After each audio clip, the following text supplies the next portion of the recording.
Là, bon. Donc il fait froid, je sais pas, ils sont tout en l'air. Enfin voilà.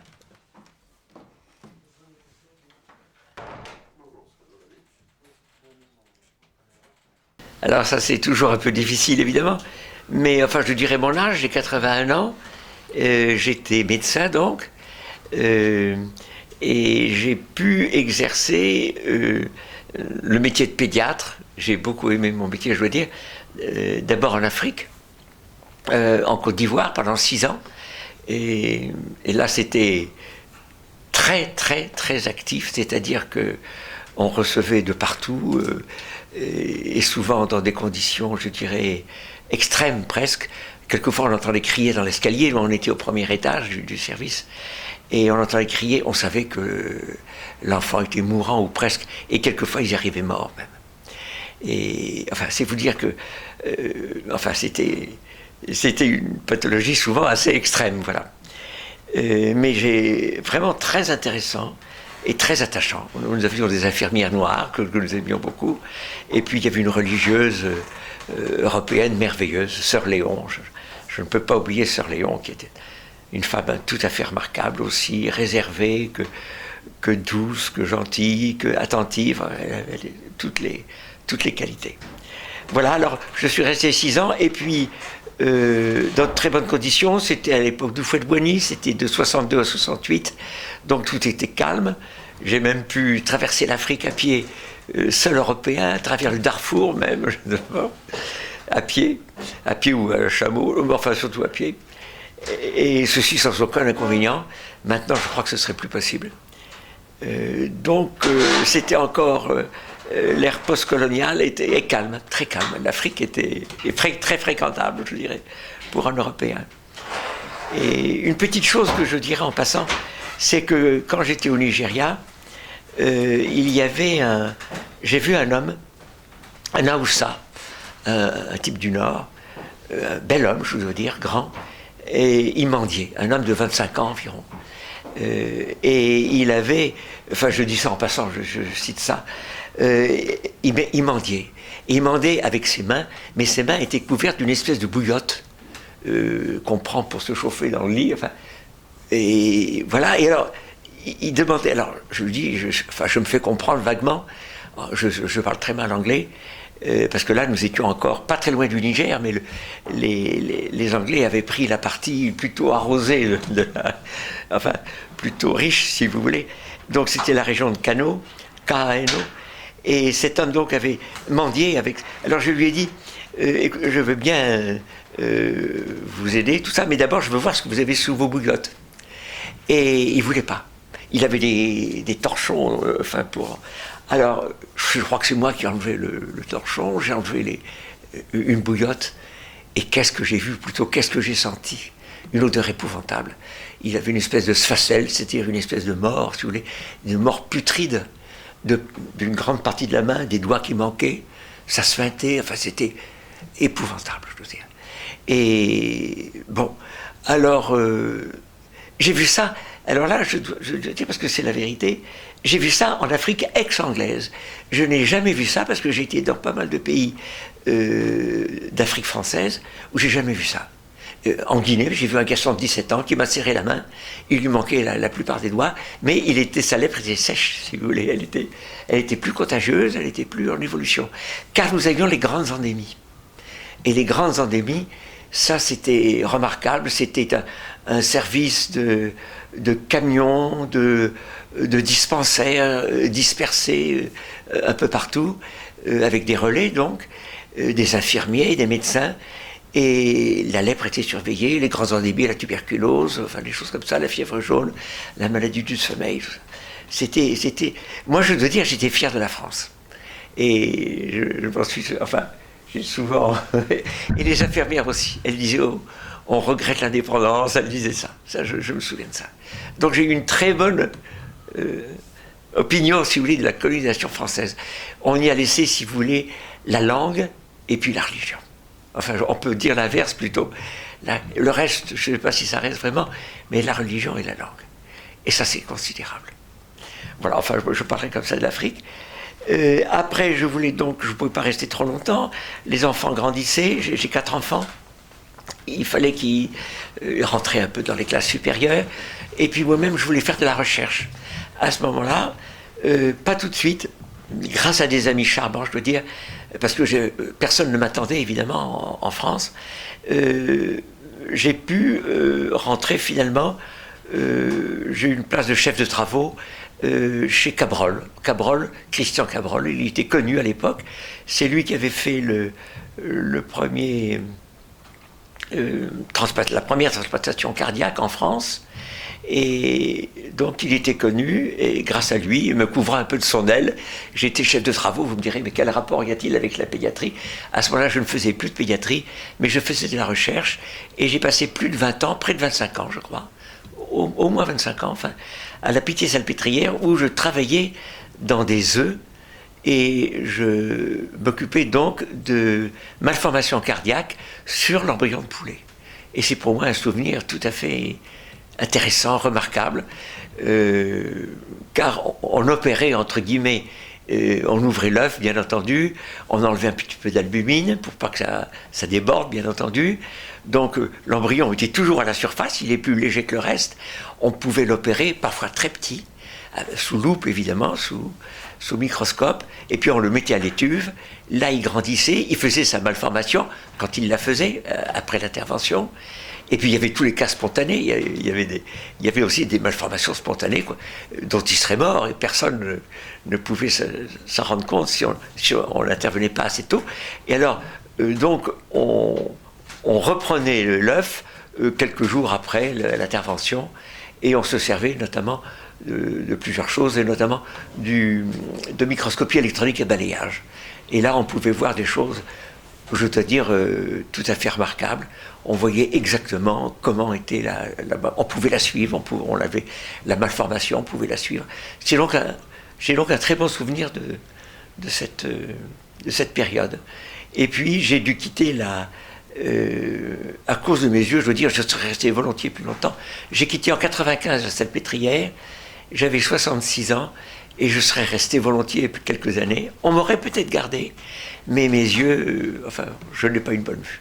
Voilà, en gros, ma situation médicale et familiale. Ma famille m'avait suivi en Afrique, voilà. Et je lutte donc à la Pitié-Salpêtrière. Devant moi, j'étais à la Pitié, et en face de moi, il y avait un service de gynéco-obstétrique où il se faisait les avortements. Et je me trompe peut-être, mais la fumée sortait une grande cheminée. Il y avait la fumée qui sortait, je me disais peut-être, on y met des malheureux petits avortés et tout ça. Et je disais, mais enfin, que de fois je me suis posé la question, mais à quoi ça leur sert de tuer ces enfants? Que de fois je me suis posé la question. Et je crois finalement pouvoir répondre à cette... enfin, les gens y ont répondu peut-être depuis longtemps, mais je m'étais dit, mais à quoi ça peut leur servir de tuer, d'accumuler ces crimes? Car vous le savez, jamais on n'a autant tué, jamais. Dans l'histoire de l'humanité, jamais on n'a autant tué, et toutes les victimes sont innocentes. Le communisme a fait des centaines de millions de morts, mais là des milliards, ça se compte par milliards avec un S. Vous avez les chiffres tout à fait officiels de la FNUAP, Fonds des Nations d'activité à propos de la population, donc tout à fait officiel, tout près d'ici. Nous sommes dans le 15e arrondissement, c'est dans le 15e arrondissement, c'est à 200 mètres d'ici, FNUAP, ça dépend donc de l'UNESCO, enfin ça marche ensemble, et ils ont déclaré en l'an 2000 qu'il y avait 50 millions d'avortements par an dans le monde, 50 millions. Je pense que c'est beaucoup plus que ça, parce qu'ils ne comptent pas tous les morts par contraception. Et ça, c'est une chose sur laquelle, que moi, j'ai pas vu tout de suite, je dois dire, même avec retard, je dirais, alors que beaucoup de collègues avaient une avance sur moi à ce sujet. Mais on peut dire que tout a commencé en 67. Enfin, légalement, disons. Non pas en 75, bien sûr, en 75, cette loi épouvantable de Madame Veil, mais tout a commencé en 67, sous De Gaulle, signé par De Gaulle, ça on doit quand même le dire, qui peut-être, je pense, ne s'était pas rendu compte de ce qu'il avait fait. C'est très étonnant à souligner, mais c'était le 28 décembre. La loi Neuwirth, Lucien Neuwirth, qui était un franc-maçon fiefé, je dirais, et vous savez que c'est la politique maçonnique, l'avortement et la laïcité, je l'ai entendu, je l'ai vu sur la télévision ici même, il y a déjà un certain temps, que les deux mamelles, si l'on peut dire, de l'activité maçonnique, ils en ont d'autres bien entendu, mais c'était la laïcité et l'avortement. J'ai entendu ça de la bouche je pense d'un 33e degré, du Grand Orient de Mulhouse. On leur a dit, mais quelles sont vos activités? Laïcité, avortement. Laïcité, il faut s'entendre, il faut traduire laïcisme, c'est-à-dire Dieu dehors.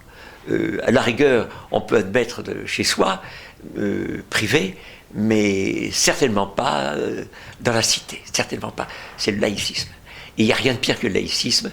Alors c'est curieux parce que, au fond, ils veulent tuer Dieu en quelque sorte et tuer l'enfant. Et ils voulaient tuer Dieu à travers la mort de l'enfant. Ils voulaient tuer le Créateur à travers sa création. Et je crois que c'est là qu'il faut chercher le pourquoi de tout. On peut penser même à des crimes rituels. C'est-à-dire que Satan, c'est satanique naturellement, que Satan, je dirais, offre des sacrifices d'innocents, je dirais, au diable lui-même. Et le psaume 1, je ne sais pas si vous avez remarqué, je m'en suis rendu compte il n'y a pas très longtemps, mais le psaume 1, il a le numéro 1, je ne sais pas pourquoi il est numéro 1, mais il y a sûrement une raison. Et là, il indique 2 voix. Mais on se croirait chez Saint-Augustin ou Saint-Ignace. Alors, la voix, une celle qui mène au bien et une celle qui mène au mal. Alors là, c'est net dès le début. Et là, c'est évidemment le mal. Mais jamais, dans l'histoire de l'humanité, le mal n'a été si grand, puisque les innocents, je dirais, meurent par millions. En France, on a aboli la peine de mort. Je ne sais pas si vous vous souvenez samedi dernier, mais il y avait une grande pancarte où on voyait les résultats d'un avortement, affreux, à 10 semaines, les déchets d'une aspiration, donc d'un enfant à ce moment-là de la gestation. On voyait un pied attaché à une jambe, vaguement un bras, une main, enfin un bout de placenta, enfin ce sont des images abominables évidemment, et on avait mis à côté, on a aboli la peine de mort, et juste en dessous, jamais on n'a autant tué. Donc Alors, l'un des arguments des défenseurs de la légalisation de l'avortement, c'est qu'il y avait déjà autant d'avortements avant la légalisation. Oui, alors ça, je dirais, ils se sont servis de cet argument, et c'est vrai qu'il y avait des femmes qui faisaient un peu n'importe quoi, des aiguilles à tricoter, de l'eau de savon, enfin n'importe quel produit, tout ce qui pouvait servir. C'était fait par des gens inexpérimentés, bien entendu, et parfois des perforations utérines, des gangrènes de l'utérus, des infarctus utérins, enfin des choses graves, effectivement. Mais il y en avait très peu. Alors, ils les ont montés en épingle. Il y en avait très peu. On avait du sérum antitétanique, on avait la pénicilline. On pouvait leur rendre service, n'est-ce pas? Et puis, toute une éducation qui se faisait. S'il y avait des avortements clandestins, vous me direz, c'est de tous les temps. Puisque même les Assyriens, 11 000 ans, donc qu'est-ce que je raconte? Plus de 1000 ans avant le Christ, eh bien, je dirais, connaissaient l'avortement, et l'avortement était châtié durement. On empalait la femme qui faisait l'avortement. Eux, Assyriens, qui étaient dus, effectivement, bon. Et puis Hippocrate, donc l'avortement est très ancien, certainement, mais reconnu comme un crime. Même par les Grecs qui n'étaient pas évangélisés, le Christ, c'était 5 siècles avant Jésus-Christ, donc l'avortement est très ancien, mais là, ce n'est plus un crime, c'est une dignité. Donc tout est changé. La loi a changé. Alors, ils se sont servis de ça, enfin de ces accidents. C'est vrai qu'il y avait des avortements clandestins, mais pas du tout dans ces proportions. Ils ont parlé même de millions à la Chambre. Ça, c'est absolument incroyable. Il y aurait, les avortements clandestins existent toujours, je crois bien, surtout quand ils sont tardifs. On peut penser que, à l'époque où ils dénonçaient tellement d'avortements clandestins, il y avait peut-être, je vais dire une bêtise, enfin, une centaine de morts de femmes de ce fait. 200 peut-être. On ne sait pas les chiffres exacts. Enfin, il y avait des chiffres à l'époque qu'il faut remonter un peu en avant, quand il y avait moins de patients. Mais c'était infiniment moins que ce qui a été dit. C'est une pression qui a été faite très forte. Effectivement, c'était un problème. Mais là, il y a un problème, à mon avis, d'éducation, mais non pas d'exagérer le crime. C'est-à-dire qu'au fond, ils ont médicalisé le crime. C'est ce qu'ils ont fait. C'est-à-dire que vous avez un mal, il faut lutter contre ce mal. Je dirais, il faut que les choses soient faites proprement. On va choisir un tireur d'élite, si vous voulez, pour bien viser. Pour faire le crime, on va choisir un fusil à lunettes, n'est-ce pas, et on va faire les choses proprement. Comme ça, il n'y a pas de bavure. Donc, c'est le crime parfait. Le crime assisté. Et c'est comme ça qu'on a sinistré la médecine. Maintenant, médecin veut dire tueur. Tueur à gages. Ça, on peut le dire. Le médecin est devenu un tueur à gages. On a même augmenté ses gages récemment, sous la volonté de Sarkozy qui ferme les yeux, qui n'a rien vu probablement, ou qui ne veut rien voir plutôt, n'est-ce pas, avec son ministre de la Santé. Donc c'est encouragé. Ça a été remboursé depuis 1882 avec les socialistes, n'est-ce pas. Alors, je reviens peut-être à la loi de 1967. C'était donc bien une volonté. C'est à ce moment-là on a brisé le sceau du respect de la vie. On a dissocié la sexualité de la fécondité. Et c'est venu au fond de la contraception. Alors, au départ, la contraception, quand vous ouvrez le dictionnaire Larousse, j'en ai un, 1998, processus réversible, en gros, processus réversible permettant d'éviter la fécondation. Bon. On peut accepter on peut très bien rejeter l'idée, si vous voulez, mais en tout cas, c'est la définition qui est donnée. Vous ouvrez le Vidal, édition 2003 ou 2002, le Vidal, vous savez, cet atlas qui donne le mot atlas, peut-être le dictionnaire, plutôt ce dictionnaire médical, qui donne les médicaments par spécialité, mais qui donne aussi quelques généralités dans des pages jaunes ou roses. Et là, il donnait une définition de la contraception, et il disait processus permettant d'éviter la grossesse. Vous voyez, en 4 ans ou 5 ans de différence, c'était tout différent. C'est la différence qu'il y a entre fécondation et grossesse. C'est très différent. C'est-à-dire que si vous agissez avant la rencontre du spermatozoïde et de l'ovule, évidemment, il n'y a pas de vie humaine. Mais si vous agissez après la fécondation, la grossesse notamment, eh bien, évidemment, il y a un œuf, il y a vie humaine. Donc là, je dirais, c'est maintenant ce qui est... on conçoit la contraception de cette façon, c'est-à-dire c'est le processus permettant d'éviter une grossesse. Et jamais, jamais on a autant tué qu'avec la contraception. Je dis bien avec la contraception. On tue énormément avec le RU 486. Je ne dis pas de bêtises, mais je crois que c'est de l'ordre de plus de 50%. Sur les 220 000 officiels, le reste c'est la chirurgie, je crois. Mais la contraception elle-même, dite contraception, elle tue 2-3 fois plus. Personne, en fait je dis 2-3 plus, c'est peut-être 3-4 fois plus, personne ne sait. Pourquoi ? Parce que la pilule prise 20 jours par mois, surtout lorsqu'elle est mini-dosée, crée une atrophie de la muqueuse utérine. Si bien que, elle n'empêche pas toujours la fécondation, quoiqu'elle épaississe la glaire cervicale. La glaire cervicale est, comme vous le savez, un liquide sécrété par le col de l'utérus qui facilite ou ne facilite pas la montée du spermatozoïde. Quand elle est visqueuse, quand elle est claire, à ce moment-là, le spermatozoïde n'est pas gêné, il est plutôt facilité, il peut grimper facilement, rejoindre l'ovule. Dans la trompe, hein. La fécondation se fait tiers externe, tiers interne, deux tiers externe, tiers interne de la trompe. La fécondation se fait à ce moment-là. Et puis, vite, l'œuf, quand il est là, ne migre pas par ses propres moyens, il n'a pas de cils, il n'a pas de moyens, il n'a pas de jambes, oui. C'est un petit œuf, donc il est entraîné par la trompe, par des mouvements péristaltiques et par une petite ciliature, par des petits cils de la trompe elle-même, dans le fond utérin. Et il niche le plus souvent dans le fond utérin, ou pas très loin. Eh bien, la pilule, je dirais, c'est vrai qu'elle peut gêner la fécondation, ça c'est vrai, mais elle gêne surtout, s'il y a fécondation, elle gêne la nidation, Parce que lorsque l'œuf arrive dans la cavité utérine, eh bien, la muqueuse n'est pas propre à le recevoir. Et donc, l'implantation se fait vers le 6e jour, 7e jour, 5e, 6e, 7e jour. N'est-ce pas, l'œuf s'implante sur la muqueuse, les conditions sont très défavorables, l'œuf est éliminé, la femme ne s'aperçoit de rien, elle a ses règles, c'est un avortement précoce, elle ne sait pas si c'est un ovule. Ovule, il n'y a pas de crime, je dirais, mais œuf, il y a un crime, évidemment, puisqu'il s'agit de l'être humain. Elle ne sait pas si c'est l'un ou l'autre. Donc, comme l'avortement est très précoce, on peut lui dire toujours que c'est une contraception, qu'elle a ses règles, que tout va bien, qu'elle ne fait pas de meurtre. On peut lui dire. Et ça, personne ne sait les chiffres exacts. La femme elle-même ne le sait pas. Je dirais, c'est incroyable, c'est une espèce de...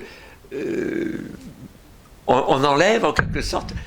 C'est une décérébralisation, une déresponsabilisation, n'est-ce pas, comme ça, ni vu ni connu. Et alors le stérilet, alors là, il est abortif à tous les coups. Combien de femmes le portent? Je crois que plus d'1 million de femmes, surtout en France, portent des stérilets. Alors lui, il est abortif à tous les coups. Alors si on compte un avortement par femme et par stérilet, par an, l'évaluation est basse, un avortement par an, eh bien, vous voyez que s'il y a 1 million de femmes au moins qui en portent, ça fait 1 million d'avortements rien qu'avec le stérilet. Alors c'est incroyable. Je dirais que ça dépasse toute mesure. Je crois même qu'il y a plus d'1 million de femmes. On a dit 1 800 000 à un moment. Enfin, alors, voilà. C'est-à-dire qu'il est vendu comme contraceptif. N'est-ce pas? Je dirais l'avortement se cache beaucoup sous la contraception. La contraception est de plus en plus souvent abortive. Alors il y a les chiffres officiels, 220 000, sans compter les chiffres innombrables, et que personne ne jamais saura, si ce n'est là-haut, dont on tue. Il n'y a pas de façon de rasier une population que par la contraception. Et je dirais, on n'entend jamais parler de contraception dans une... Je crois que les prêtres ont peur d'en parler. Parce qu'ils ne savent pas trop. Le sujet est délicat. On ne va pas parler de contraception. De l'avortement, exceptionnellement, et de la contraception, jamais. Et ça, je m'adresse donc aux prêtres. C'est une chose si importante que s'ils veulent vraiment aider la vie, ils doivent parler. C'est pour eux un devoir. J'ai été en Afrique il n'y a pas très longtemps, je l'ai dit à des prêtres, je l'ai dit à des équipes pastorales, si vous voulez. Il y a un devoir de parler de l'avortement, de la contraception. Je dirais sans... Ce que j'ai entendu hier, avant-hier, pardon, samedi, dans cette merveilleuse journée, comment dire, que le pape nous a incités à laquelle nous a incité à participer, c'est de veiller sur la vie, c'est remarquable. Là, la pression vient d'en haut, quel bonheur. Nous sommes très petits et nous sommes, je dirais, en bas de l'échelle, si vous voulez, mais lui est en haut. Et on peut avoir un certain impact, mais lui beaucoup plus. Et comme nous sommes heureux, parce que le pire, vous le savez, c'est le silence des paroisses. C'est pas tellement les francs-maçons, finalement. C'est pas tellement les anarchistes, les gauchistes, les communistes, même tout ça. C'est l'Église elle-même qui refuse d'en parler. Car le mot n'est pas de trop. On est souvent considérés comme nous sommes souvent malvenus. On a une mauvaise réputation. Comme des gens à éviter, des gens dangereux. Alors que la vie est en grand danger, que nous n'avons pas de mauvaises intentions. Enfin, nous sommes tous pécheurs, bien sûr. Nous ne sommes pas parfaits, naturellement. Et nous faisons des erreurs, nous faisons des péchés, certainement, puisque nous sommes pécheurs. Mais nous n'avons pas de mauvaises intentions. Je puis assurer ceux qui nous écoutent que nous n'avons pas de mauvaises intentions. Que nos intentions, c'est simplement d'éveiller nos amis. Et là, j'ai des histoires à vous raconter, je crois très intéressantes, quand nous rentrions dans les centres d'avortement. Nous sommes rentrés plus de 100 fois dans les centres d'avortement. Plus de 100 fois. Et je crois 106 fois. si mon compte est exact. Et on avait fêté notre 100e anniversaire à Caen, je me rappelle. À Caen, nous étions chez l'abbé Aulagnier. Je crois que c'était lui à cette époque. Oui, je crois bien que c'était lui. Et voilà. Et alors, oui, je voudrais vous citer quelques expériences à ce sujet.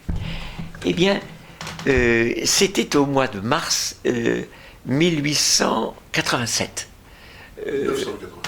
1887, je n'existais pas. 1987, vous avez raison. 1987. L'association avait été fondée à la Pitié en 86, catholique. Nous sommes fondamentalement des catholiques. Avant même de commencer, nous étions catholiques. Et bon, et nous entrons dans un centre d'avortement. L'histoire est très courte, mais je trouve elle éclaire tout le reste. C'est à Paris, rue des Bleuets, dans le 11e arrondissement. Il y avait encore des restes de la commune, la rue Axo n'était pas loin. Et là, il est 9h du matin. C'est pas la première fois, parce que la première fois c'était à Tenon, le 10 janvier, je me rappelle. Là, c'était au mois de mars de la même année, 2 ou 3 mois après. Et nous sommes 9, c'est un samedi matin, rue des Bleuets. Nous entrons dans une clinique que nous ne connaissions pas autrement. Et on s'aperçoit au bout d'un moment, dans le hall, une fois le couloir passé, on était 13. Sur les pancartes, enfin, il y avait une espèce de présentoir qui avait des journaux de la CGT. Ah, ça c'est une mauvaise surprise. En plus, les communistes. C'était une clinique qui était gérée par les syndicats CGT de la métallurgie. Je ne sais pas si elle existe encore d'ailleurs, avec ce titre. Et on y faisait des avortements, bien entendu. Alors nous étions dans le hall, et assez vite, notre présence, nous étions absolument pacifiques, bien entendu, assez vite, le hall se remplit, car nous étions des visiteurs un peu imprévus, disons, on jouait de la surprise, bien entendu, et assez vite arrive un homme, pas très grand, une 60aine d'années, un petit bouc, je me rappelle, et il dit ceci, très intéressant, très calmement d'ailleurs, il dit, messieurs, j'ai ma conscience, vous avez la vôtre, je vous respecte, respectez-moi. Eh bien, je dirais tout est là. Sa conscience lui permettait, on va lui répondre bien sûr, mais un petit commentaire là-dessus, sa conscience lui permettait de faire des crimes, de tuer l'enfant, n'est-ce pas? Et il nous demandait de le respecter. Alors, c'est ce qu'on lui a dit, mais monsieur, bien sûr, mon cher confrère, parce que c'était un médecin comme nous étions, comme moi j'étais, monsieur, mon cher confrère, bien entendu, on vous respecte. Si on ne vous respectait pas, nous ne serions pas vraiment chrétiens. Non, c'est au sujet de la conscience. La conscience, et nous lui avons cité, je crois, Paul VI, enfin, je crois que la phrase est de Paul VI, très remarquable, là, et qui guide tout, qui guide tout le problème. La conscience n'est pas elle-même la lumière, elle est l'œil qui reçoit la lumière. La conscience n'est pas absolue. Ce n'est pas elle qui décide du bien et du mal. Non, elle se soumet, elle recherche. Mais ce n'est pas elle qui dicte. Elle est relative par rapport à la vérité. Elle n'est pas la vérité elle-même. Hein, c'est la fameuse phrase de Rousseau, vous savez, dans la bouche du vicaire savoyard, il était protestant, donc plutôt au libre examen. Et il était tout à fait, je pense, dans la ligne protestante quand il faisait dire à un vicaire savoyard, conscience, conscience, instinct divin, juge infaillible du bien et du mal dans les mille, il dit ça. Et bien là, c'était un peu ce que disait, c'est au fond les droits de l'homme. Hein, les droits de l'homme, c'est-à-dire il y a les droits de Dieu, ça on n'y pense pas, on pense aux droits de l'homme, c'est l'homme qui décide du bien, du mal, du vrai, du faux. Et tout est là. Tout est là. Je pense qu'avant il y avait le décalogue, avant la Révolution française il y avait le décalogue, c'est-à-dire les droits de Dieu. Le décalogue ne commence pas au 4e commandement. Souvent on pense ça. Tu honoreras ton père et ta mère, tu ne tueras pas, tout ça est très juste bien sûr, tu ne mentiras pas, tu ne prendras pas la femme de ton voisin, etc. Tout ça est très juste. Mais il y a d'abord 3 commandements, et les 3 commandements demandent de respecter Dieu. On commence par Dieu, il y en a 3 pour lui. Voilà. Donc c'est le décalogue. Et c'est remplacé par les droits de l'homme, sous lesquels nous vivons actuellement. Et je dirais plutôt les droits de Satan. Parce que Dieu n'est pas cité dans la dernière, même dans la dernière mouture de 1948. On ne parle pas d'être suprême, on parlait d'être suprême en 89, mais si on parlait d'être suprême en 89, vous le savez comme moi, c'était pour s'en engager très vite, article 3, article 6, article 3, tout principe de souveraineté réside dans la nation, article 3, article 6, cité du contrat social de Rousseau, la loi est l'expression de la volonté générale. elle n'est plus l'expression de la volonté divine. Donc c'est l'homme en assemblée qui décide du bien et du mal, du vrai et du faux, du juste et de l'injuste. Conscience, conscience. Eh bien, nous vivons sur ça. C'est-à-dire, tout ça c'est maçonnique, bien entendu. Et nous vivons, actuellement, nous sommes dirigés par eux, guidés par eux. Tout leur est dû, ils se sont emparés du pouvoir et des esprits, n'est-ce pas? Ils ont tout, la télévision, ils ont les écoles, ils ont tout ce qu'il faut, et c'est eux qui règnent en maître, n'est-ce pas? Et donc, nous avons un devoir très strict de dénoncer le mal. Mais le plus triste, encore une fois, c'est de voir que l'Église se tait. L'Église de France, pas l'Église de Rome. L'Église de Rome, j'admire, bien avant la mort de Jean-Paul II, j'admirais l'expression qu'il avait employée avant même Evangelium Vitae, c'est-à-dire la culture de mort. Il est mort maintenant, et peut-être on n'approuve pas tout ce qu'il a dit, je pense à Assise ou à d'autres choses, on n'approuve pas tout, il parlait pas mal des droits de l'homme, bon, je trouvais ça un peu bizarre au début, mais culture de mort, moi qui suis médecin, j'ai trouvé que c'était remarquable, parce que poser un diagnostic, c'était un diagnostic, et de façon aussi claire et courageuse, je dirais, il a agi comme un médecin excellent, je dirais, sur la civilisation. Il a dénoncé exactement le mal, la culture de mort. C'était très remarquable. Et c'est pourquoi je le remercie, tout spécialement, je le remercie encore de ça. Et Benoît XVI a pris la suite sur le sujet. Et voilà. Alors, j'ai d'autres histoires à vous raconter. Nous étions à Paris, toujours à Paris, dans le 13e arrondissement. Une clinique où nous avons été 55 fois. C'est pas une fois, mais 55 fois. Et on a été plusieurs fois à l'intérieur. On a été peut-être 4, 5, 6 fois à l'intérieur, j'ai un peu oublié. Mais enfin, c'était, je crois, en 91. Et on était une trentaine, une 40, 30, entre 30 et 40 dans le hall. Le hall était un peu sous-baissé, je dirais. Il fallait descendre quelques marches pour y accéder. Et c'était donc à la clinique Jeanne d'Arc, dans le 13e arrondissement. Et là, on récite une prière, et puis arrive une femme, belge, je dois dire, vêtue d'une robe de chambre bleue, avec encore en chemise de nuit. Elle allait prendre un café dans le hall. Il y avait une machine qui débitait du café. Et puis elle voit du monde. Alors elle dit, mais qu'est-ce que vous faites? Alors on lui dit, mais madame, nous sommes contre l'avortement. Contre l'avortement, je viens d'en faire un. Et la pauvre, on voit déjà des larmes sur ses yeux. Une victime. Elle avait fait une victime, mais elle-même était victime. Enfin, ça a été notre impression. Et donc on a parlé un peu, ça s'est su à l'accueil, parce que nous étions à l'endroit même où était l'accueil, qui était un peu plus au fond. Et la femme qui était à l'accueil dit, madame, qu'est-ce que ça veut dire? Remontez tout de suite dans votre chambre. Et j'avoue que nous avions le cœur serré. Et quelques-uns, 2 ou 3, nous montons avec elle l'escalier, et elle était, je crois, au premier, ou je ne sais plus exactement. On entre dans c'était un petit dortoir, il y avait quelques lits, elle s'assoit, et la pauvre s'est éteinte. Mais je dirais, quel est celui qui lui aurait jeté la pierre? Mais nous étions les derniers à le penser. Vous voyez ce que je veux dire? On voulait la consoler en quelque sorte. Alors, on lui a dit qu'il fallait, vous savez ce qu'on dit dans ces cas-là, qu'elle donne un nom à son enfant, qu'elle lui demandait pardon. Mais qu'auparavant, elle avait demandé pardon à Dieu. Alors, je crois que je lui ai dit en latin, parce que je trouve que le latin a de la force, dans l'aspergesme, rappelez-vous, super nivem de albabor. Alors, on l'a traduit, bien entendu. Au-delà de la neige, elle serait blanchie. Si elle demande pardon à Dieu et à son enfant, eh bien, elle serait plus blanche que neige, plus blanche que nous. Alors, je crois que c'était la meilleure. Alors qu'elle donne un nom à son enfant, elle peut l'appeler Thomas, elle peut l'appeler Claire, enfin, non. On ne sait pas très bien, c'est un petit garçon, une petite fille. Elle lui donne un nom et elle lui demande pardon. Elle s'est réconciliée. Ça n'empêchera pas, comme la Madeleine, de pleurer ensuite son petit bonhomme, mais au moins elle s'est réconciliée. La Madeleine était réconciliée avec Dieu. Ça n'a pas empêché de pleurer ensuite ses péchés et tout ça.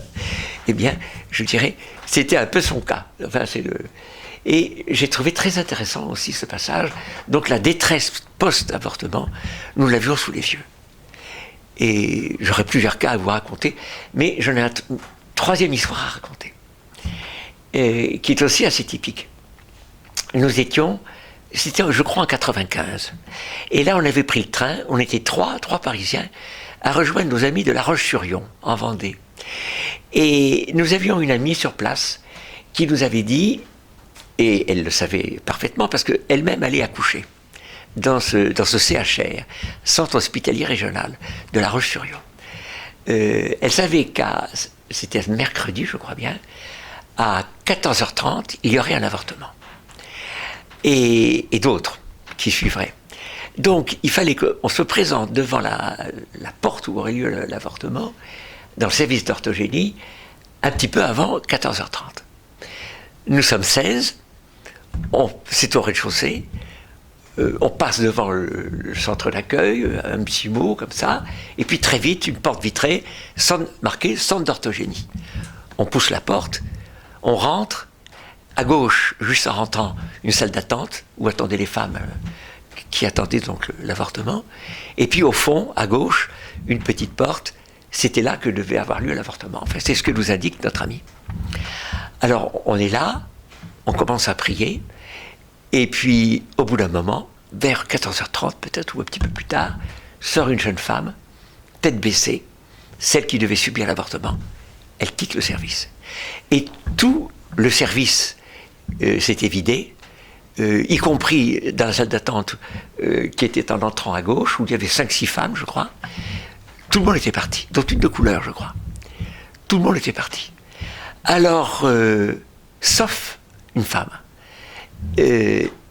médecin, confrère, qui, elle, a attendu un petit moment pour régler ses affaires, et sortir par une porte qui était juste à côté de la porte d'où était sortie cette jeune femme. Alors, elle traverse nos rangs, et puis elle part. Bon. Et puis elle revient. C'est pourquoi je vous raconte l'histoire. J'ai oublié de vous dire que parmi les 16 personnes, il y avait la mère de Philippe de Villiers, qui était là, en voisine. Elle est morte depuis. Et au mois de juin, je crois, il y a 2 ans, j'ai envoyé un petit mot à son fils pour lui dire que je la considérais comme une militante. C'était pour moi un honneur. Il m'a écrit très, très aimablement à la suite de ça. Donc, Madame de Villiers était avec nous. Et cette femme, la dernière qui était sortie, ce confrère, rentre, une quarantaine d'années à peu près, elle avait oublié son sac. Je m'approche d'elle avec un petit groupe et je lui dis, mon cher confrère, pensez-vous que l'avortement soit un meurtre? Et je la vois encore baisser un peu la tête, ne pas répondre tout de suite, comme se regardant elle-même, et puis ensuite levant la tête vers nous, comme si elle se regardait elle-même, sans trop nous voir, il m'a semblé. Et elle a dit ces choses extraordinaires, oui, je pense que c'est un meurtre. Eh bien, je pense souvent à cette femme, peut-être pas tous les jours, mais je pense très souvent. J'admire cette femme. J'admire cette femme qui se dit à elle-même la vérité. C'est admirable. Rappelez-vous la conscience de la rue des Bleuets, et ici, un homme que par ailleurs on pouvait respecter. Et cette femme que aussi nous pouvions respecter encore plus, puisqu'elle se disait à elle-même la vérité. Je l'ai trouvée grande, et je la trouve toujours grande. Je suis incapable de vous dire ce qui s'est passé par la suite. Est-ce que dans l'après-midi, ces femmes qui étaient parties sont revenues? Est-ce qu'elles ont avorté par la suite? Je ne sais pas. Incapable de vous dire. L'histoire n'est pas finie. Au bout d'un moment, on continue à prier. Nous étions les seuls dans le service. Il y avait encore quelques tasses de thé ou de chocolat brûlant pour réconforter les femmes qui auraient eu cet avortement. Arrive le directeur, le président de la clinique, de l'hôpital, qui dit, écoutez, il y a 2 heures que vous êtes là, il n'y a plus personne, donc si vous ne partez pas, j'appelle la police. Je comprends très bien le président. Monsieur le président, c'est une affaire entendue, nous partons. Nous partons. Et l'histoire n'est pas finie toujours.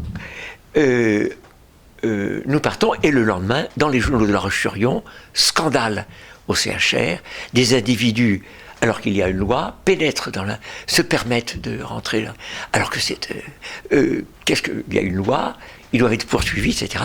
Et ils somment, en quelque sorte, ils somment ces journaux, du planning, de la CGT, le président de porter plainte. Refus du président de porter plainte parce que nous n'avions commis aucun dégât. J'ai oublié de vous dire que la seule chose que nous avions faite, ce n'était pas un dégât, je ne pense pas, on avait ouvert la porte de l'endroit où était partie cette femme, la première qui devait subir l'avortement.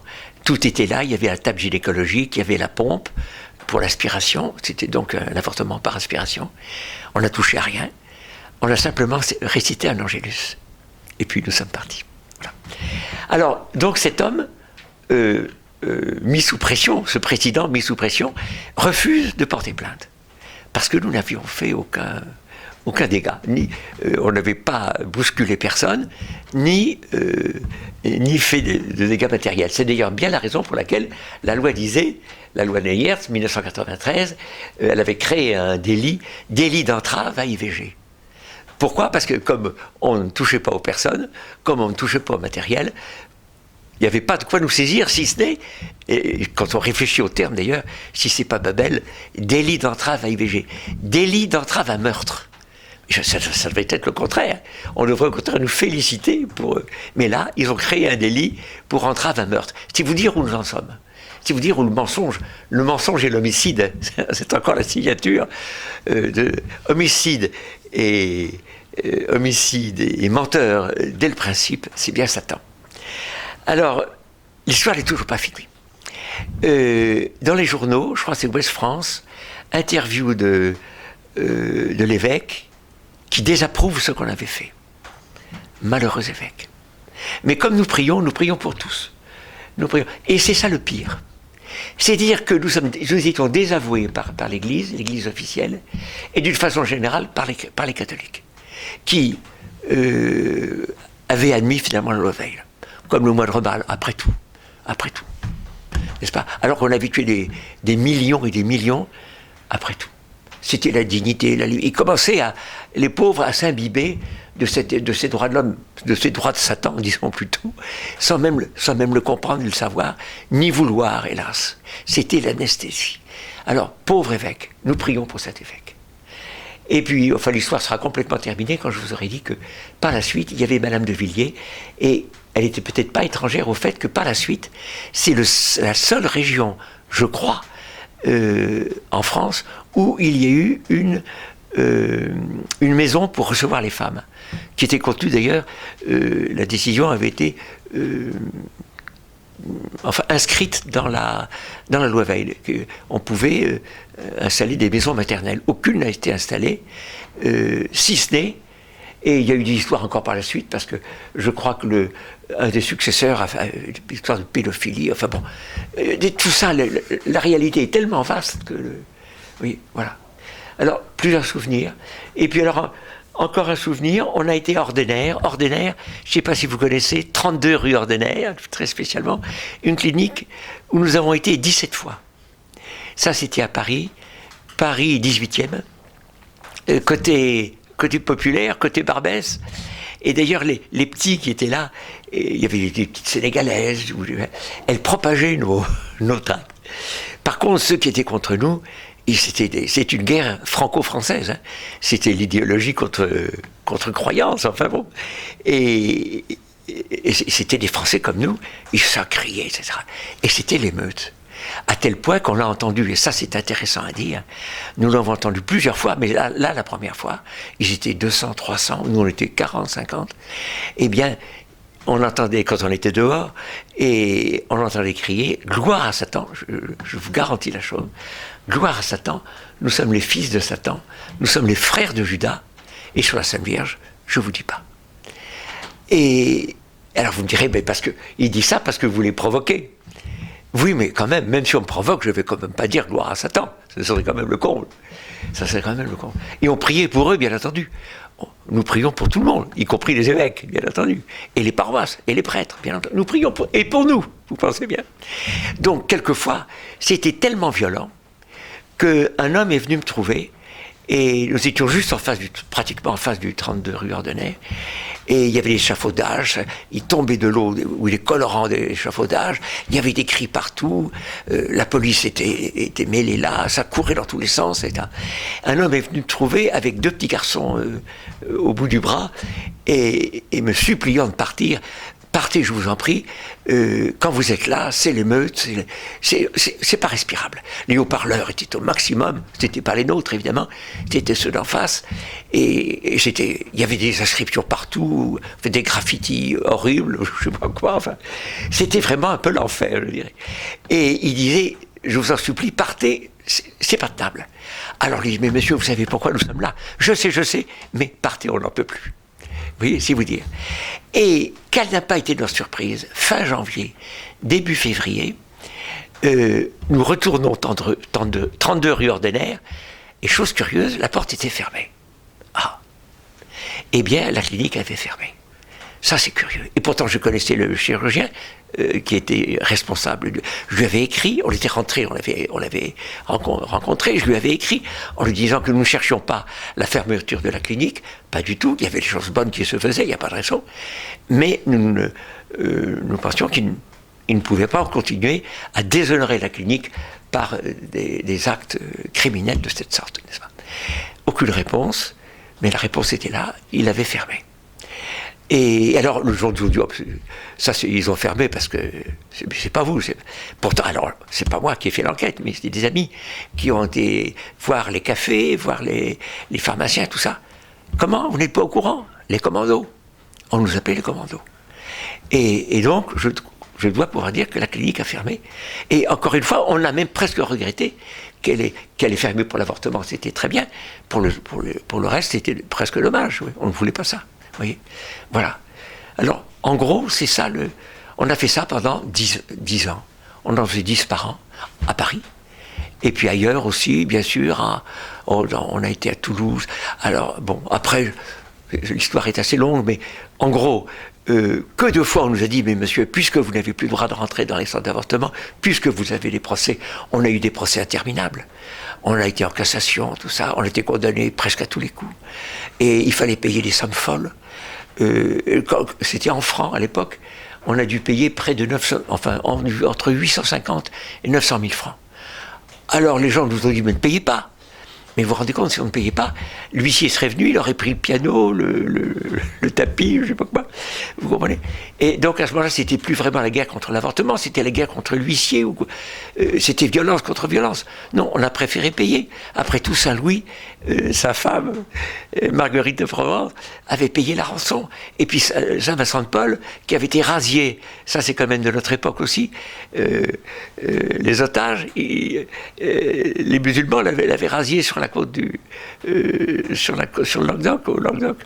Et il avait fait payer une rançon, Notre-Dame de la Merci. Alors, finalement, je vais vous dire, on n'a rien perdu, on n'a rien gagné, on ne s'est pas enrichi, on ne s'est pas appauvri. Les gens ont été merveilleux de gentillesse, ils ont payé au-delà, et je vous citerai, parce que je cite volontiers, Mérigny. On a reçu un chèque de 10 000 francs, c'était quand même une somme. 10 000 francs, et c'était quoi? C'était à l'époque de Carême, c'était les privations de Carême. Et ça partait à la CGT. Parce que tout ce qui était partie civile et qui avait dans les statuts depuis 5 ans la défense du droit des femmes, eh bien, avait, vous voyez,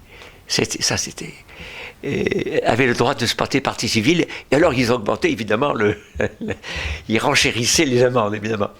Alors, et puis en plus, nous étions récidivistes, enfin, il n'y avait pas de raison. Alors, on a lu d'aller dans la rue, finalement, c'est ce que nous avons fait. Mais dans la rue, on nous a dit, mais vous avez le droit, la République le permet. Le problème, c'est qu'on a été interdit. À peine sorti, on a été interdit. Mais la République est tellement libre, alors que c'est inscrit dans la Constitution, on était interdit, notamment au Lilas. Et au Lilas, je me souviens, on était interdit, alors, à la radio, on m'a dit, j'ai dit, enfin, n'y allez pas. Puisque c'est interdit, nous respectons la légalité. On a quand même été à 3 ou 4. C'était pas vraiment une manifestation. La déclaration avait été interdite par la préfecture de Bobigny. C'était au Lilas. Mais donc interdite. Alors, on était 3 ou 4. Et avant même de sortir du métro, mairie des Lilas, qu'est-ce qu'on entend? des cris, enfin toutes sortes. Il y avait une grosse manifestation tenue par les gauchistes qui n'avaient fait aucune déclaration, bien entendu. Eux qui n'avaient pas déclaré faisaient la manif. Nous qui avions déclaré, on n'avait pas le droit d'y aller. C'est ça la République. Et alors on s'est dit très bien, on a compris. Maintenant, interdit, raison de plus pour y aller. Eh bien, nous en a pris. Et parce qu'on était coffrés à tous les coups, évidemment. Et c'était la garde à vue. Et alors, je me souviens d'une garde à vue tellement drôle. On avait beaucoup de militaires avec nous, notamment un général, le général Dièvre, que je cite avec plaisir. C'est vraiment un ami. Et les escadrons de gendarmes qui nous arrêtaient connaissaient la qualité du général. Et ça, c'était à Tolbiac. On était 55 fois dans cette région-là, près de la clinique Jeanne d'Arc. Et je les vois encore, ils s'étaient mis en rang. Et le général passait devant le rang de CRS, qui dépendent de l'armée, et il y avait au bout le commissaire qui montrait la porte du camion, un autobus réformé. Le général montait dans le camion, se retournait, saluait l'escadron, et puis rentrait dans le... Oui, c'était assez étonnant. Enfin, si vous dire qu'on a aussi de très bons souvenirs. Jamais on a prié autant, c'était peut-être un peu excessif de la prier dans les camions. Puis après, quand on arrivait en salle de police, ils nous enfermaient dans les cages. Et puis là, il y en avait un qui avait un sac tyrolien. Et dans ce sac tyrolien, qu'est-ce qu'il y avait? Il n'y avait pas un pique-nique, il y avait une Sainte Vierge. Alors, un garçon qui s'appelait Guy Rovarino, je peux dire son nom. Et voilà. Et alors, on priait la Sainte Vierge, évidemment. Et alors, le policier très gentil prenait juste notre nom, et puis il y avait juste, enfin, c'était la petite identité, simple police, ça n'a pas duré, enfin bon. Mais c'est vrai qu'on était souvent en garde à vue. On a été interdit 5 fois à Versailles, et puis 2 fois à Toulouse, 1 fois à Lançon, enfin, je crois 1 fois à Lançon, oui. Enfin voilà, en tout 21 fois, et puis récemment à Marseille. Et là, nos amis n'ont pas tenu, c'est dommage. Moi, j'aurais voulu qu'ils portent plainte, parce que nous avons porté plainte, et nos avocats merveilleux, finalement, nous avons gagné, alors que nous avions tout perdu. Un juge, en appel, nous a donné raison. Incroyable. Le préfet de police de Paris avait été trop loin pour abus de pouvoir. Il avait dépassé son pouvoir en nous interdisant. Je crois que, sans nous vanter, je crois que nous avons été l'association la plus interdite de France.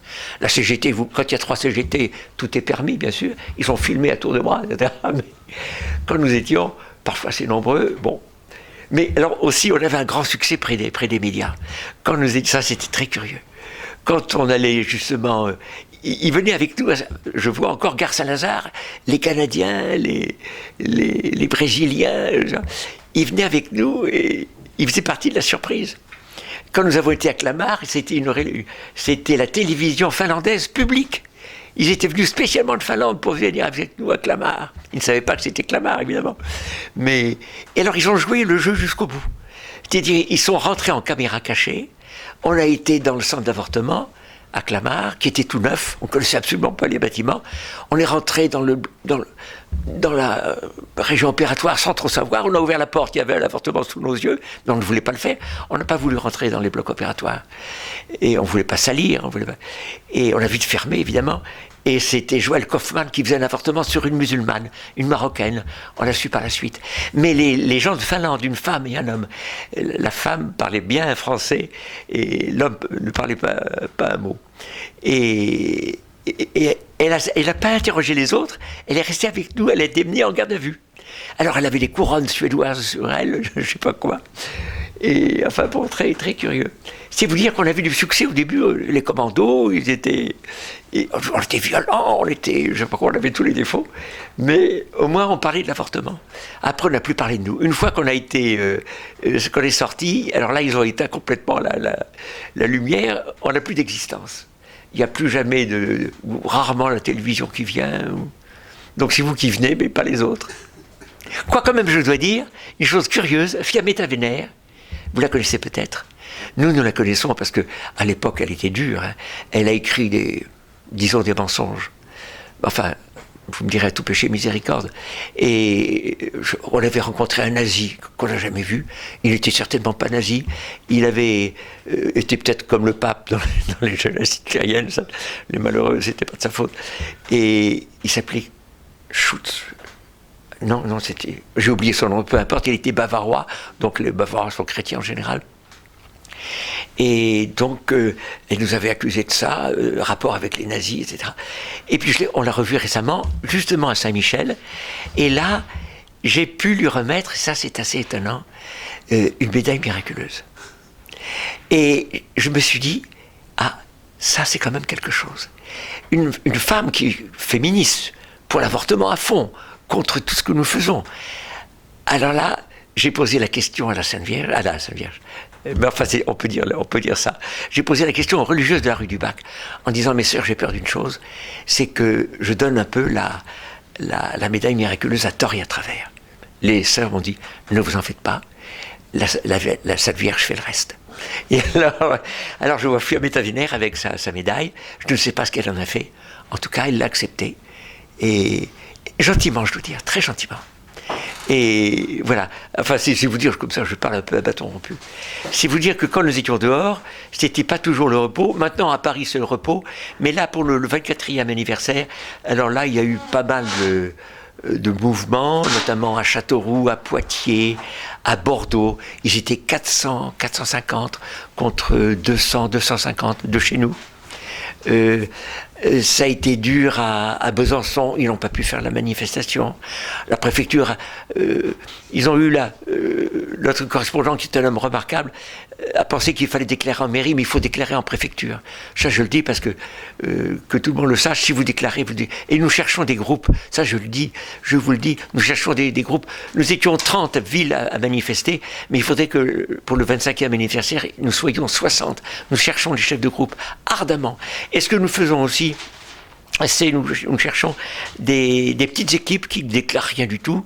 Comme ça, nous allons chaque vendredi, l'après-midi, après la sortie des classes, sortie de faculté, on a nos tracts, on distribue, on est 3, 4, 5, et on distribue nos tracts. Et là, c'est l'occasion de parler.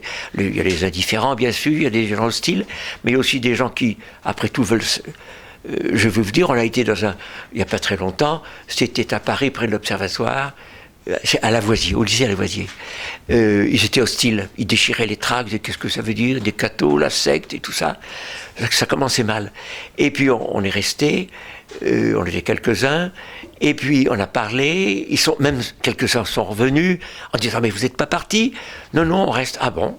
Alors ils posaient des questions, on a répondu, et au bout de 2 heures, on était là depuis 2 heures, ils ont dit, on a dit, maintenant on va décrocher. Comment vous partez déjà? Oui. Il y a une demande dans la rue. C'est ça que les catholiques ne savent pas. Ils croient que la religion, ils croient ce que disent les francs-maçons, que la religion est privée, mais Dieu n'a pas dit ça. Dieu est mort sur une place publique. On nous a reproché aussi d'être la cause de blasphème, et vous les avez entendus tout à l'heure. On a entendu des blasphèmes épouvantables. Alors on nous a dit, mais c'est vous, c'est votre faute. Si vous n'étiez pas là, il n'y aurait pas ces blasphèmes. Et ça, c'est vrai. Mais attention, quand notre Seigneur est mort, il y a aussi des blasphèmes. Quand la vérité est dite, il peut y avoir des blasphèmes. Et s'il n'y a pas des blasphèmes, c'est que peut-être la vérité n'est pas proclamée. Donc je dirais, il y a un devoir de vérité et un devoir de vérité public. Notre Seigneur a eu une vie publique. Et que je sache, il n'était pas que dans les synagogues, ni dans les... Il a été dans les synagogues, bien sûr, il a été dans le temple, bien entendu. Il a beaucoup parlé au temple, aux foules, mais il a parlé à la campagne, il a parlé dans les villes, il a parlé... Ses miracles, tout ça, son discours sur les béatitudes. Enfin, il avait une vie publique. Ou alors je me trompe, quoi. Je lis mal l'Évangile. Alors si nous n'avons pas, chrétiens, une vie publique, je dirais, où est la mission? Si la mission n'est pas publique, alors je dirais, bon, elle n'est pas seulement dans les églises. Il faudrait qu'elle soit aussi dans les églises. Les prêtres ne parlent pas de la vie, ils ne veulent pas en parler, parce qu'on leur a dit de ne pas en parler. Et ça, j'ai peur vraiment, qu'il y ait des francs-maçons parmi les évêques et les cardinaux. Ah, j'ai peur de ça. Et des homosexuels et tout ça, et les malheureux. Là, il faut prier pour eux. Je suis incapable de vous dire qui est qui, dire même je le saurais, je ne le dirai pas, mais ça me paraît à peu près certain. Parce que la chose va trop loin. Ça va trop loin. Ce silence de l'Église est plus que suspect. Je vous dirai une chose, peut-être même je pourrais terminer là-dessus, c'est une chose terrible. Je n'invente rien, je ne peux pas inventer une chose comme ça. C'était, je crois, en 95. Oui, c'était en 95. Nous étions devant Georges Clemenceau, à Caen, devant le CHR. On était rentrés plusieurs fois. Mais là, on était dehors. Et on était resté la journée. On était parti à 4 heures, on était arrivé vers 10 heures. C'était le colonel Létondo qui nous avait emmenés, un ancien parachutiste. Et ils arrivaient de plus en plus nombreux. Bon, nous étions toujours 40, 50. Et ils nous jetaient des œufs, ils nous jetaient des cris, tout ça, tout ce que vous voulez. Et puis, chose extraordinaire, il y avait des prêtres contre nous. La vérité, je ne vois pas bien. Et puis, il n'était pas en prêtre, hein, certainement pas. Mais la chose est certaine, ils avaient fait passer un manifeste. Et c'était un manifeste signé par eux, par 28, non pas 2 ou 3, mais par 28 prêtres de la région de Caen, même pas de Bayeux, c'était le diocèse de Bayeux, c'était la région de Caen. Ils avaient signé un papier, 28 prêtres, par ordre alphabétique. Et ils avaient signé un manifeste, comme quoi ils s'opposeraient à toute régression du droit des femmes. 28 prêtres. Je sais le nom du deuxième, je ne vous le dirai pas. Il est en prison pour pédophilie. Le malheureux. Est-ce qu'il ne faut pas prier pour nos prêtres? Est-ce qu'il ne faut pas prier pour nos évêques? Je dirais, le grand problème, il est là. C'est le silence de l'Église. Et même dans l'Église traditionnelle. Dans l'Église traditionnelle, on n'entend pas parler beaucoup de l'avortement. On n'entend pas jamais de la contraception. Jamais, jamais. Qui est encore plus mortel et mortifère que le... Mais c'est un devoir d'en parler. C'est un devoir. S'il fallait me mettre à genoux pour le demander, je le demanderais. Et puis alors peut-être une dernière histoire qui montre, puisque nous parlons des évêques, un évêque a bien voulu me recevoir. Il ne voulait pas trop, hein, il ne voulait pas. Et il est mort maintenant. Je peux parler de lui. Que Dieu ait son âme. C'était le prêtre de Bobigny, le prêtre de Seine-Saint-Denis. Avant Monseigneur Béranger. C'était à l'époque des francs. On a vu un procès, c'était avant la loi Neyers, il a fallu payer 20 000 francs, je m'appelle. Et c'était avant la loi Neyers. Bon, je l'ai vu en 92 peut-être, 93, je ne sais plus exactement. Et alors, il a eu quand même la bonté de me recevoir. La première chose qu'il m'a dite, il ne m'a pas dit bonjour, mais j'ai vu qu'il était petit, qu'il était maigre et qu'il était malade. Je savais, ou j'ai su, après, je ne sais pas, qu'il avait, je crois, un cancer du côlon. Et je me suis dit, il n'a peut-être pas pour très longtemps à vivre, et j'ai prié pour lui, certainement.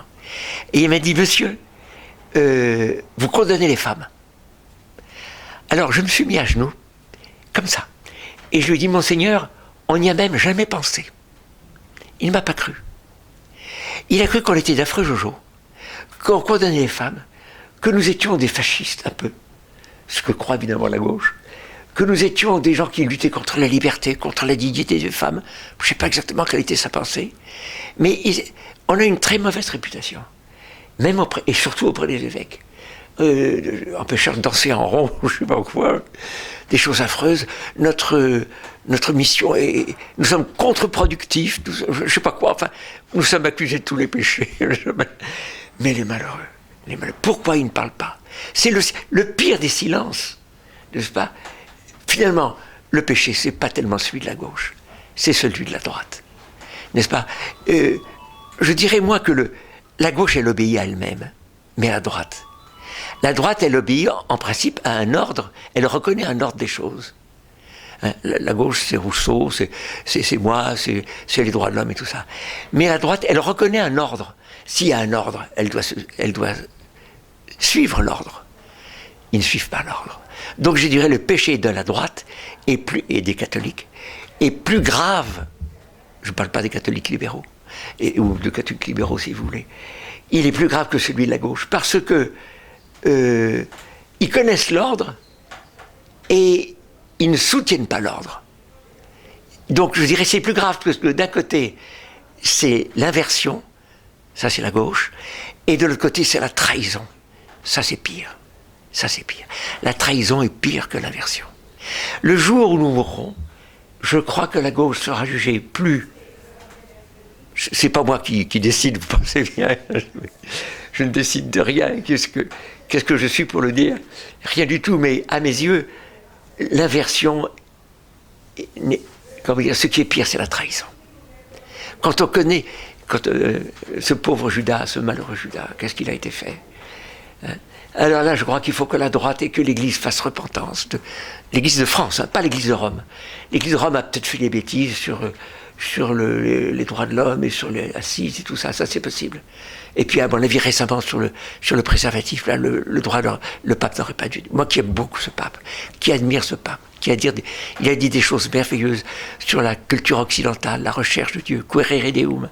Mais c'est une merveille, la base de la culture occidentale, la recherche de Dieu. C'est exactement ce qu'il fallait dire. Il a dit ce qu'il fallait dire. Mais pour le préservatif, il s'est trompé.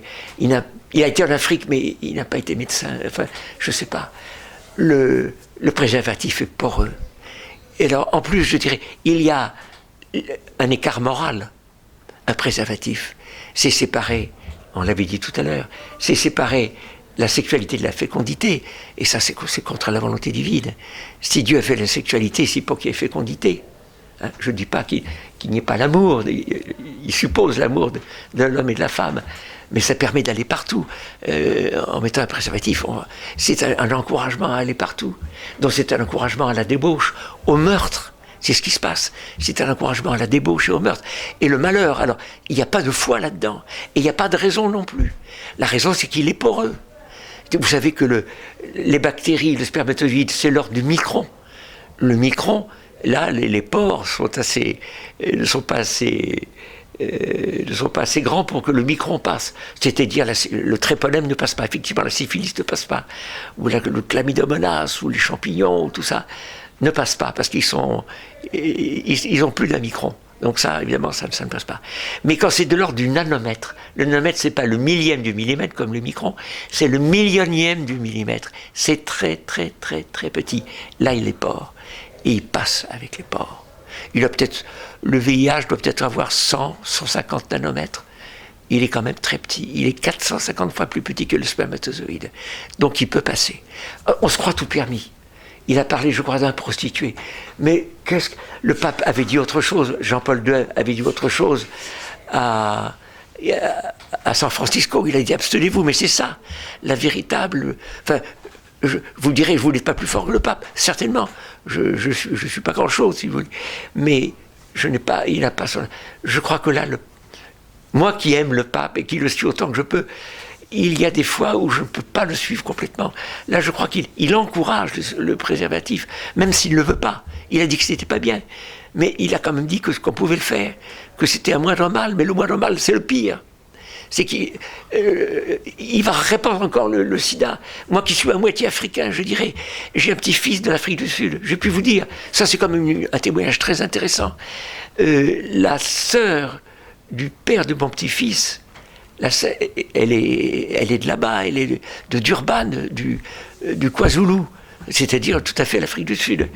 Eh bien, elle a acheté un hôtel, j'invente rien. C'est elle qui m'a raconté ça à Noël 2006. Elle avait acheté un hôtel avec son mari. Il y avait 12 personnes du personnel. 12 personnes. Il y avait 12 membres du personnel. Eh bien, en 2 ans et demi, 10 sont morts. Tous de sida, si vous dire. Sa petite servante Zoulou, une charmante petite Zoulou, elle est morte de sida. Elle regrettait. Elle était la seule européenne à être à l'enterrement Zoulou. Personne n'a parlé du sida, parce que pour eux, c'est honteux. Ils ne veulent pas en parler. Et son jardinier ne valait pas grand-chose, pour la même raison.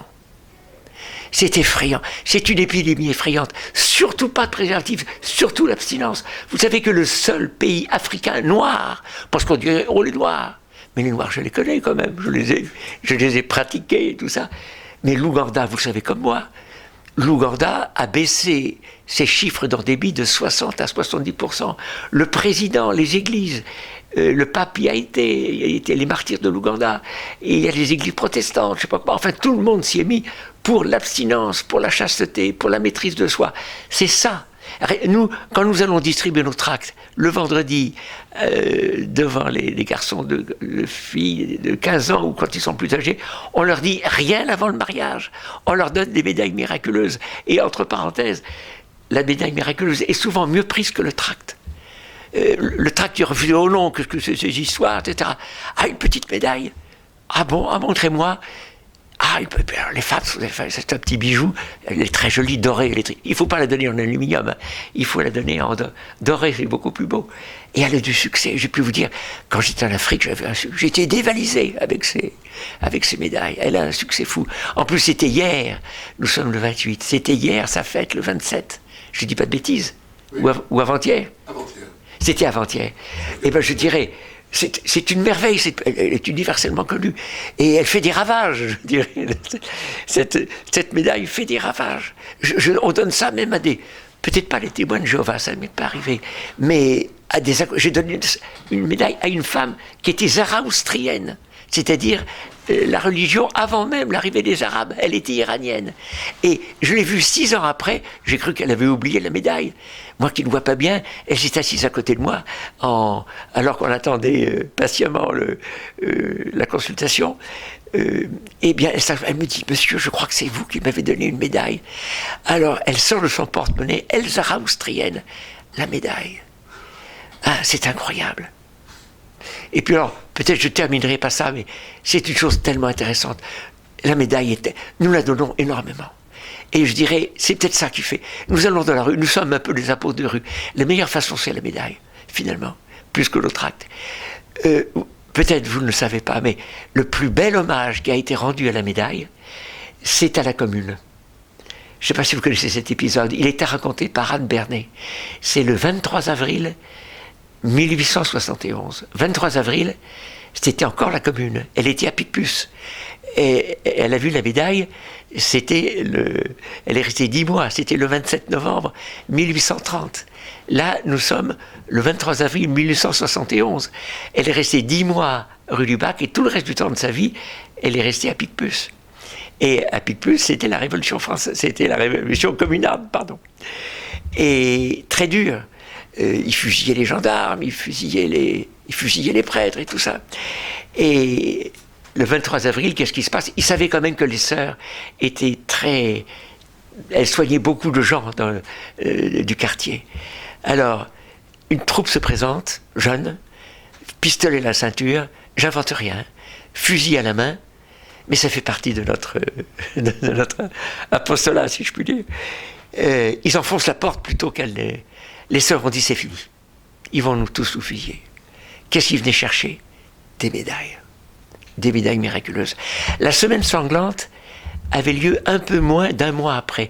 Elle a commencé le 21 mai. Les Versaillais, au quai du Point du Jour, sont arrivés le 21 mai. L'invasion, si je puis dire, est arrivée par l'Ouest. Ils ont été féroces, terribles. Tout le monde, tous ceux qui étaient sur le barricade, il n'y avait pas de prisonniers. Toutes les barricades, tout le monde fusillé. Même les enfants. Enfin, c'était affreux. Il y avait des consignes, peut-être. Enfin, Thiers était franc-maçon, entre parenthèses. Oui. Et bon, enfin, mais tout n'a pas été horrible. Enfin, voilà. Mais c'est vous dire que ces gens-là, vous voyez bien qu'ils étaient perdus. Ils avaient des officiers, mais pas tellement. Eux n'étaient pas des soldats. Ils étaient très courageux, tout ce que vous voulez, très entraînés, très anarchistes, tout ce que vous voulez. Ils ont brûlé 1000 choses. Bon, ils avaient de mauvaises intentions, tout ça. Mais quand même, quel est le plus bel hommage qu'un homme puisse faire à Dieu que de prendre l'endroit où il figure, parce qu'il figure sur la médaille. Ils allaient mourir peu après. Les morts de la répression seraient au nombre de 19 000. Les morts de la Commune. Il faut vérifier le chiffre, évidemment. Mais c'est quand même, je dirais, il n'y a pas de plus bel hommage. Alors que nos francs-maçons, que Fiametta Vénère ait pris je l'ai donné aussi parce qu'on était en procès ensemble, enfin c'était juste à côté, je l'ai donné à Grémetz, Maximilien Grémetz, et qu'il a accepté. Il a dit mais pourquoi pas, il a ouvert les mains, il a dit pourquoi pas. Alors, quand nous mourrons, Dieu nous verra peut-être avec une médaille dans la main. Voilà. Merci.